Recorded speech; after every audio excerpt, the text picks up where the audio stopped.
Salam anak-anak Babah. Pernah tak korang rasa ujian hidup ni berat gila? Sampai rasa nak marah Tuhan. Korang selalu mengeluh, kenapa aku?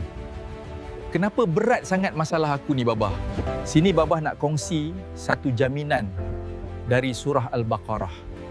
Tuhan dah janji, dia takkan uji seseorang tu lebih dari kemampuan diri dia. Maksudnya apa? Kalau korang dapat ujian level hard mode, itu maknanya kapasiti mental and physical korang tu pun level hardcore. Tuhan tahu bahu korang cukup kuat untuk pikul beban tu, walaupun korang sendiri tak yakin. Orang yang biasa-biasa, ujian dia biasa-biasa je.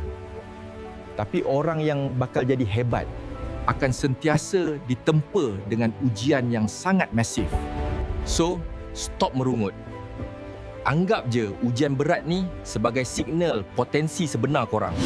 Lapangkan dada, hadap je one by one. Korang jauh lebih kuat dari apa yang korang sangka. That's all from Babah for today.